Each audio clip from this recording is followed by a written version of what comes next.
নমস্কার বন্ধুরা, চলে এসেছি আজকে একটা নতুন রেসিপি নিয়ে। আজকে তোমাদের সাথে দুটো রেসিপি শেয়ার করব। এই যে দেখো, আমি ক্যাপসিকাম কেটে নিচ্ছি। এখানে আমি দুটো ক্যাপসিকাম নিয়েছি, একটা আগেই কেটে নিয়েছি। এই যে আর একটা কাটা তোমাদেরকে দেখাচ্ছি কিভাবে করছি। দানাগুলো আমি ফেলে দিলাম, ফেলে একটাকে এই যে ছোট ছোট করে টুকরো টুকরো করে কেটে নিচ্ছি।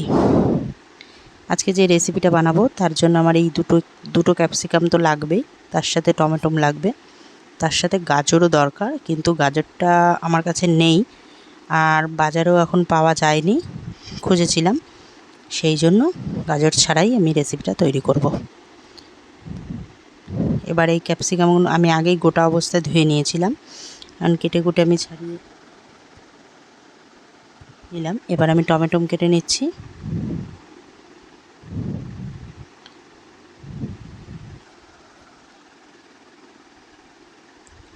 টমেটোটাকে ছোট ছোট টুকরো করে কেটে নিয়েছি। এই দেখো, পনির আমার কাটা হয়ে গেছে। এখানে ময়দা নিয়েছি, এই যে দিয়ে দিলাম বেকিং পাউডার, একদম 4 ভাগের 1 ভাগ দিতে হবে, হাফ চামচেরও কম। এটা কিন্তু খুব সাবধান, এই বেকিং পাউডারের জন্য জিনিসটা নষ্ট হয়ে যেতে পারে। পরিমাণ মতো নুন দিয়ে দিলাম, সামান্য একটু জিরে গুঁড়ো, আদা বাটা,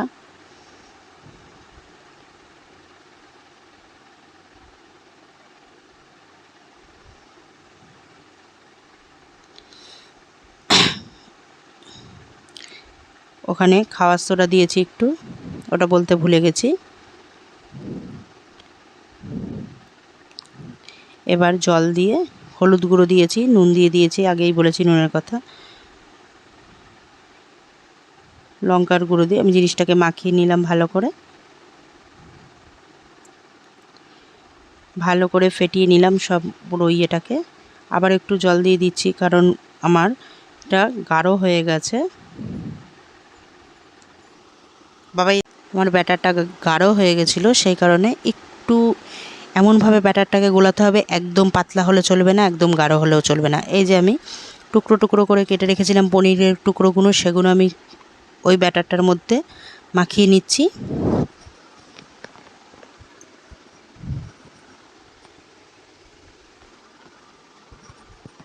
ভালো করে, যে দেখতে পাচ্ছ,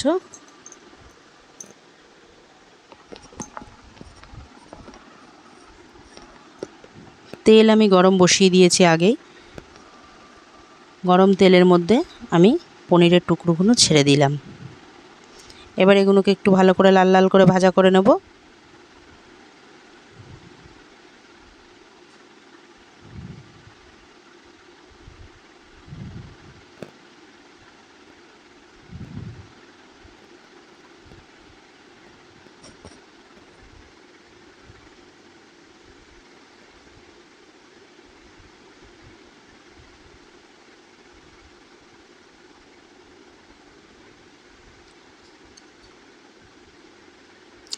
এই রেসিপিটা শুধু একটু খেয়ে দেখবে, আমি পরে তোমাদেরকে এটার নাম বলবো। দুর্দান্ত টেস্টের হয়, আমি ফার্স্ট টাইম বানাচ্ছি। আশা করছি এখনও পর্যন্ত এই কেউ করেনি। তোমরা খেয়েছো কিনা আমি জানি না, কিন্তু সেরকম এটা মনে হয় না খুব একজনও কেউ করেছে। আজকে আমি তোমাদের সাথে পনিরেরই রেসিপি করব। এই যে দেখো, হয়ে গেল এই মোটামুটি একটা পিঠ। পরের পিঠটা আমি করে নেব পনিরের টক।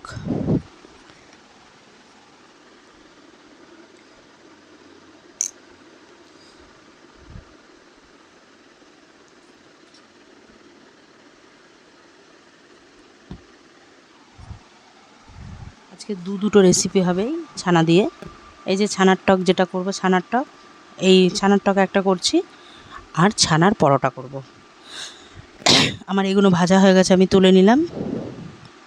গন্ধটা মনে হচ্ছে কি, মানে এত টেস্ট লাগছে, মনে হচ্ছে পনিরটাকে ভাজছি এখনই হয়ে যাবে, খাওয়া শেষ হয়ে যাবে, মানে পনিরগুলো সবই শেষ হয়ে যাবে মনে হচ্ছে, এরকম পটপট করে মেরে দিই।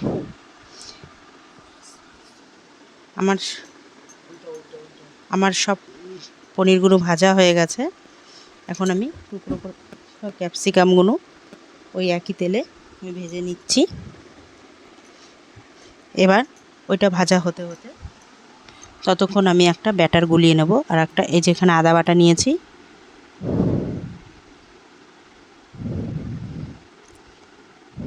দিয়ে দিচ্ছি টক দই। এখানে কিন্তু টক দইয়ের পরিমাণটা অনেকটা লাগবে। এখানে প্রায় আমি 300 গ্রামের টক দই নিয়েছি।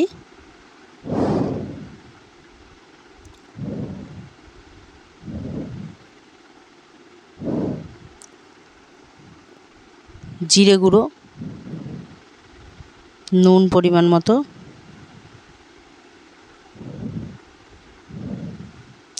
ভালো করে এবার এগুলো একটু মিশিয়ে নিচ্ছি।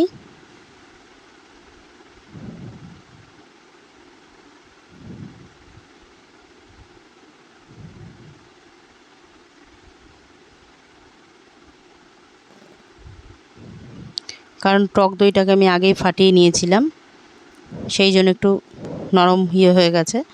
আর একটা পাত্রতে আমি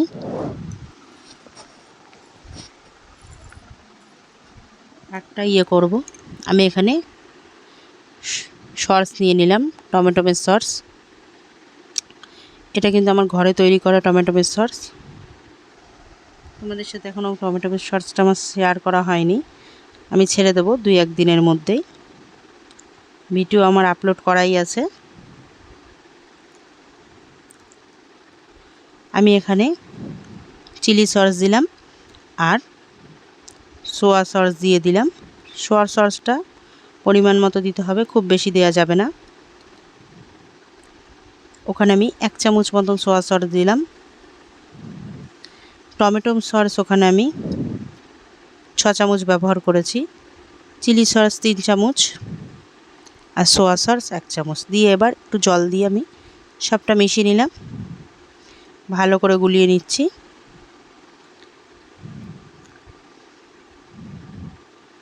ওপর দিয়ে এবার আমি একটু লেবুর রস দিয়ে দিচ্ছি।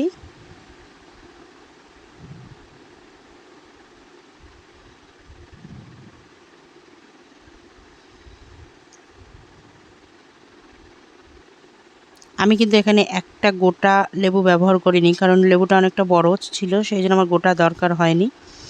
এই যে দেখো আমি ক্যাপসিকামটা তুলে আমার কিন্তু টমেটোটাও ভাজা হয়ে গেছে, সেটা আর আমি তোমাদেরকে দেখাইনি। টমেটোটাকেও কিন্তু ভেজে নিতে হবে। হয়তো তোমরা বলবে টমেটো ভাজতে গেলে তো গলে যেতে পারে, সেই বুঝে টমেটো কিন্তু খুব বেশি ভাজা যাবে না, নিজের আন্দাজ মতন করে টমেটোটাকে ভেজে তুলে নিতে হবে। মশলাটাকে আমি তেলের উপরে দিয়ে ভালো করে একটু নেড়ে চেড়ে নিলাম, নিয়ে মশলা ধোয়াই একটু জল দিয়ে দিলাম। এবার ভালো করে এটাকে ফুটতে দিতে হবে। এই যে দেখো কি সুন্দর ফুটে এসছে। এবার এর মধ্যে ভেজে রাখা ক্যাপসিকাম,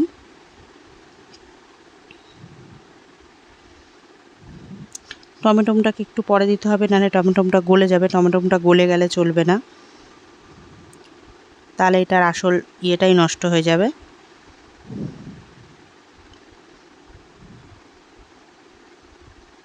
এই যে ফুটে গেছে। এবার দেখো আমি আবার পনিরগুলো যে পকোড়া টাইপের করে রেখেছিলাম সেটাকে দিয়ে দিলাম, একে একে করে সব সাজিয়ে দিলাম।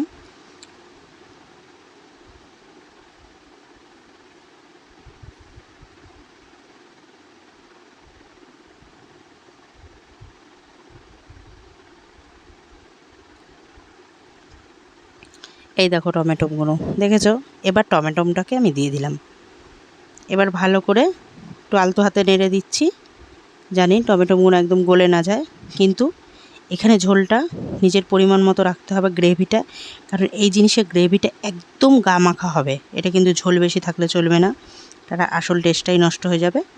এই যে দেখো ফুটছে আস্তে আস্তে। ওপর দিয়ে আমি দিয়ে দিলাম যে টমেটো সস, চিলি সস সব মিশিয়ে আমি একটা ব্যাটার তৈরি করে রেখেছিলাম, সেটা দিয়ে দিলাম। দিয়ে এবার ভালো করে এটাকে ফুটিয়ে নেব। এই যে দেখো ছানার টক কিন্তু আমার কমপ্লিট প্রায়। দেখতেই পেলে আমি কিভাবে করলাম। ওপর দিয়ে একটুখানি চিনি ছড়িয়ে দিলাম 1 চামচ মতো, ব্যালেন্সটা ঠিকঠাক রাখার জন্য।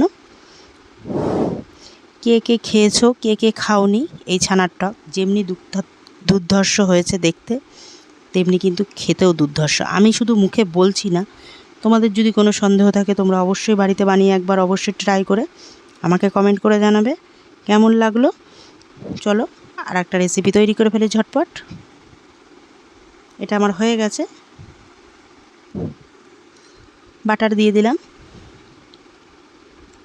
চামচ দিয়ে একটুখানি বাটারটা গলিয়ে নিলাম, কারণ চামচের মধ্যেও কিছুটা বাটার ছিল, সেই কারণে।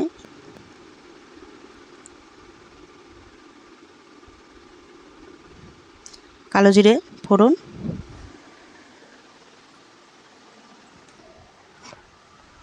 পুরো ভিডিওটা দেখার জন্য তোমাদের অনুরোধ রইল। আদা বাটা, তোমরা হয়তো আমার এই গ্যাসটা দেখে ভাববে যে আবার এই স্টিলের গ্যাসটা কি করছে। আমার আগের গ্যাসটা তোমাদেরকে শেয়ার করা হয়নি। এই যে দেখো আমি ছানাটা দিয়ে দিলাম। এখানে আমি 1 কিলো 750 দুধের ছানা কাটিয়ে নিয়েছিলাম।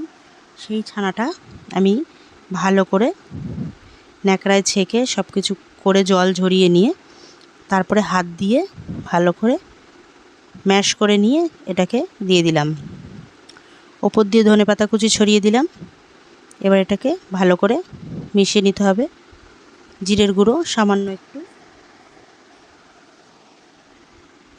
ওই গ্যাসটা আমার ওভেনটা বাস্ট করার কারণে ওটাকে আমার চেঞ্জ করতে হয়।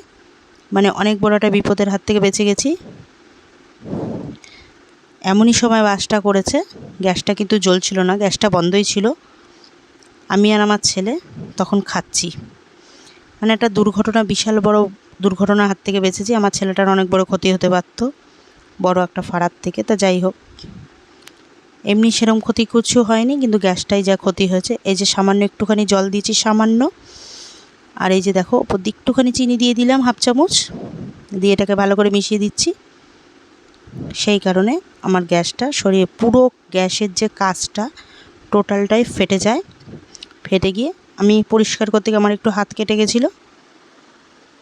তো যাই হোক, সে আমার হাত কেটেছে সেটা নিয়ে অসুবিধা নেই, কিন্তু আমার ছেলেটার কোনো ক্ষতি হয়নি, এটাই বড় ভাগ্য। ভাবো যদি একটা ক্ষতি হয়ে যেত কী করতাম। হাজব্যান্ড বাথরুমে ছিল, ওকে ডেকে বার করেছি যে তুমি তাড়াতাড়ি বেরো।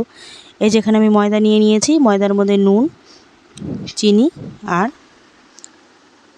সাদা তেল দিয়ে ময়মটা করে নিচ্ছি। সেই জন্য এই গ্যাসটা আমাকে চেঞ্জ করতে হয়, করে এই গ্যাসটা করেছি। আমার নতুন গ্যাসও চলে আসবে 2-1 দিনের মধ্যেই। মানে আমার হাজব্যান্ড ছুটি না পেলে তো যাওয়া যাচ্ছে না কিনতে, তো সেই কারণে ছুটি পেলেই যাব কিনতে। তোমাদের সাথে এটা শেয়ার করা হয়নি বলে শেয়ার করলাম। এই যে দেখো, এই তেলটা আমি যে পনিরটাকে করে রাখলাম, পনিরটা আমি এখন ঠান্ডা করতে দিয়েছি। অনেকটাই ঠান্ডা একটু হয়েছে, কারণ আমি ফ্যান চালিয়ে দিয়েছি ঠান্ডা হওয়ার জন্য। পনিরের যে তেলটা বেরিয়েছিল, ছানা যে আমি করে রেখেছিলাম রেডি, ওই যে ছানার যে পুরটা তৈরি করেছি, ওই ছানার যে তেলটা, সেই তেলটা কিন্তু আমি ওর মধ্যে দিয়ে দিলাম। দিয়ে যে দেখো ময়দা কিন্তু আমার মাখা হয়ে গেছে, লেচিগুলো তৈরি হয়ে কেটে নিচ্ছি।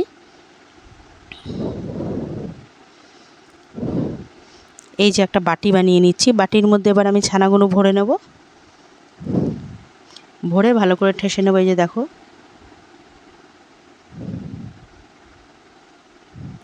একটা বল বানিয়ে নিলাম।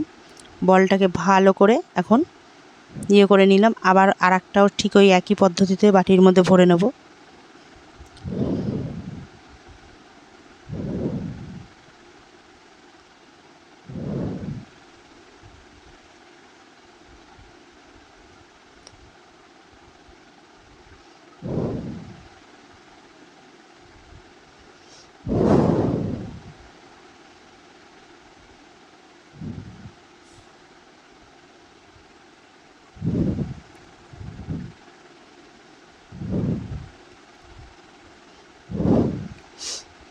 এটা আমার রেডি করা হয়ে গেছে। এটা থেকে একটু পুর বেরিয়ে ভাব হচ্ছে, মানে বেশি হয়ে গেছে। এবার আমি এগুলো বেলে নিচ্ছি।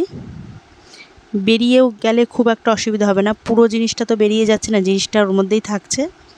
একটু আলতো হাতে বেলতে হবে, তাতে কিন্তু টেস্টের কোনো হবে না, টেস্ট কিন্তু যেটা সেটাই থাকবে। এই যে দেখো আমার মোটামুটি বেলা হয়ে গেছে। এটা খুব বেশি বড় করবো না, কারণ এইগুলো খুব বেশি বড় করে না। আমি চাটুতে দিয়ে দিলাম।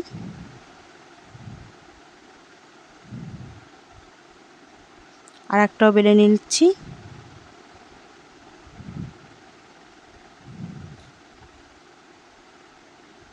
এটা একটু ফাটো ফাটো মতন হচ্ছে, এটাতে কোনো অসুবিধা হবে না। এই যে দেখো চাটুতে বসিয়ে দিয়েছি, একটা পিঠ আমার হয়ে গেছে, আর একটা পিঠ করছি। এবার ওপর দিয়ে আমি কিন্তু ঘি ছড়িয়ে দিলাম। এই ছানার পরোটাটা আমি ঘি দিয়েই ভাজবো, সেই জন্য পুরটাও আমি বাটারে তৈরি করেছি। পুরটা তোমরা যদি মনে করো বাটার না দিয়ে ঘি দেবে, দিতে পারো।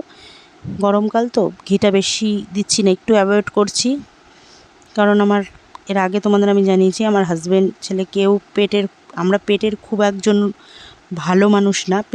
পেট নিয়ে আমাদের প্রচণ্ড ভুগতে হয়, কারণ আমরা পেটের রুগী। কিন্তু কি করব, খেতে তো ইচ্ছে হয় সবারই, সেই জন্য ঠিকঠাক ব্যালেন্স করে নিতে হয়। পরেরটাও দেখো একই পদ্ধতিতে আমি করে নিচ্ছি, বাদবাকি সবগুলো একই পদ্ধতিতে করব। ঠিক একইভাবে আমি তোমাদেরকে আগেই বললাম, ছানাটা যদি মনে করছো বেলতে গিয়ে বেরিয়ে যাচ্ছে, তাতে কিন্তু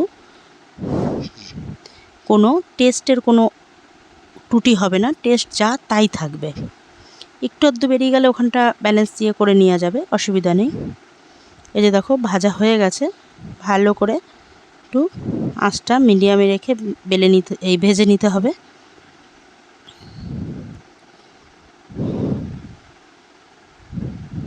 এই যে দেখো ঘিটা কিন্তু আমার বাড়িতে তৈরি করা গাওয়া ঘি, এটা কিন্তু আমার দোকানের ঘি না। সেই জন্য দেখলে আমি তোমাদেরকে শিশিটা ধরেও দেখিয়ে দিলাম, কারণ তোমাদের মনে সন্দেহ হতেই পারে এ দোকানের ডালডা মেশানো ঘি কিনে এনে আমাদেরকে দেখাচ্ছে। আমি কিন্তু এখন ডালডা মেশানোর ঘি আমরা খাই না, সেরম বাড়িতেই আমি তৈরি করে নিই। হ্যাঁ, আগে খেতাম না যে তা না, কারণ তখন আমরা এরকম ভালো দুধ পাইনি, সেই জন্য আমি ঘিটা বানানো হতো না। আর ঘি খেলে আমরা বেশিরভাগ মটন ঘিটাই ব্যবহার করতাম। আমার কিন্তু ছানার পরোটা কমপ্লিট, আর পনিরের টক কমপ্লিট। এই যে দেখো আমি আমার ছেলেকে দিয়ে দিয়েছি, কারণ হাজব্যান্ড তো এখনও বাড়িতে আসেনি। এটা আমি রাত্রের ডিনারে বানিয়েছি, তোমরা অবশ্যই এটা